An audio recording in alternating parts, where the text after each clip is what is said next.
Today we have an educator with us. Misty, can you introduce yourself? My name is Misty Brown, and I'm a TVI, teacher of the visually impaired in Middle Tennessee. I have been in special education for 25 years, and the last 20 of that I've spent teaching students with vision loss. And I've also spent the last 2 years working in early intervention, so children birth to age 5. Thank you. And as a TVI, can you share your perspective on the benefits of students attending residential schools for the blind? Absolutely. I'm an itinerant teacher, which means I travel. So I work for one school system and I travel among, I think, 17, maybe 18 schools now. I've had students who have spent the majority of their education in a public school setting, and I've had students who have gone back and forth between public and residential. Of course, since I work in a public school, all of my students have started in public school. As far as a residential setting, I work very closely with our state school for the blind, and so I've spent a lot of time down there over the years. And the benefits I've seen from a residential setting would be that all the students are experiencing vision loss. Therefore, when you go to a residential setting, you're just like any other kid, which also would mean you would not get any special privileges with your peers because they understand what you're going through. So also, that you have all your materials are adapted and ready for you. One thing I wanted to mention is sometimes in a residential setting, you might even have a teacher who has visual loss or visual impairment. So that's a unique perspective where you're getting to see an adult in a work setting working with vision loss and how that looks. And that's an encouragement too to say, I can do these things. But another thing I've seen in our residential school in our state is that they get a lot of community involvement and community experience. So, for example, I know they are set up for work experiences. They get a lot of assistive technology training. They kind of have all the latest tools and devices as well. So they have to follow the state standards just like public schools do, but they also have the expanded core curriculum built in to their curriculum. So everyone's getting that. It's pretty thorough. Last, I wanted to mention a lot of students in a residential setting, they have opportunities to play sports on like an equal playing ground.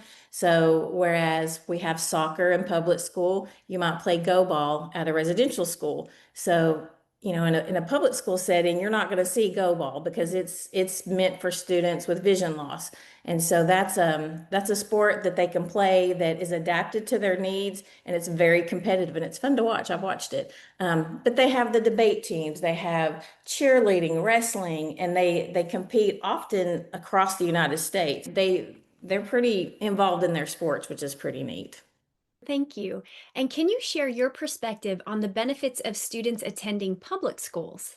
Absolutely. So, in a public school setting, I do think what a lot of people hope for and kind of focus on public schools for is that you learn to advocate for yourself, which is true because everything is not readily available in Braille or large print. Hopefully you will have the devices available, but especially if you have a visual impairment that has developed, you weren't born with it, then it's kind of it takes some time to figure out what works for you as a student.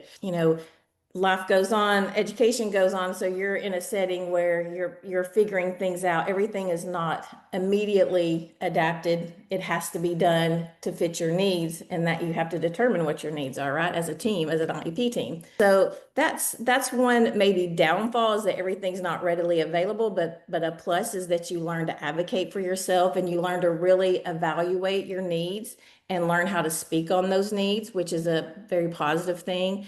Another thing I think that you get from public school versus a residential is just the social cues. Now, it's different for students who were born without vision and students who had vision and experienced some loss because you would have that visual memory of social facial expressions and body language. But you do have to kind of learn that. And as a TVI, that would be my responsibility to help foster that learning. But you get a lot of social cues that you might not get in a residential setting. Some would be the same, but some are going to look different when you have sighted peers and then non-sighted peers. One of the things that I think is the biggest challenge, especially with younger students with vision loss, is that sometimes their friendships turn into kind of a mother hen type thing. So they do kind of take on this role of, I'll be your protector, I'll be your helper. And sometimes they can kind of hinder a person's independence And that happens. I'm involved with adults with vision loss also, and they express the same concerns that sometimes people want to do too much for them. So it's an interesting balance, making sure that friendships are very organic and not more of a mothering or fathering type role, or, like a little too much assistant, wanting to be a helper. And then, of course, they have the opportunities to be in extracurricular activities, but the playing ground in some of those sports may not be as equal. So, for example, I mentioned soccer before. Typically, in a soccer team, you don't see a ball that beeps, right? Like you would in go ball. So, they could incorporate that, but everyone else is not going to have the same experience playing that sport as you do.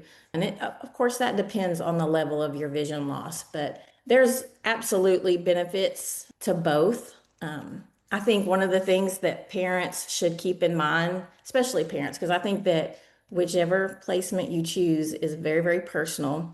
And I don't think anyone should pressure a family one way or the other. I think all the options should be presented, and it's great to share the pluses and the minuses according to what you feel. But I think it's very important to let families make their own decisions on on their placement. And I do want to mention that the residential schools, they encourage that back and forth. So maybe you go spend a couple of years in the residential and then you go back to public school, but it's very individually tailored. But I think it's important that no matter whatever decision you make sure you are considering that child's self-esteem, because especially children who develop or get a diagnosis of a visual impairment or a vision loss, they go through a lot. That's a very emotional thing to go through, a very hard thing to go through. It's not bad, but it is life changing. So I think that we should preserve a child's self-esteem at all costs. Make sure they are feeling comfortable.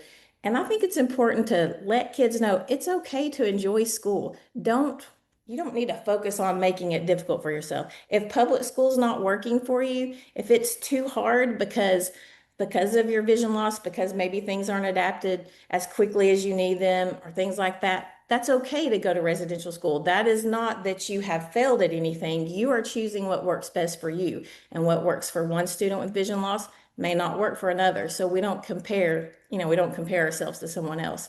One of the concerns I've heard as a teacher is that parents and students are concerned that if they go to a residential school, they will not be prepared for the real world, because they feel like public school is more real world because they're with primarily sighted students.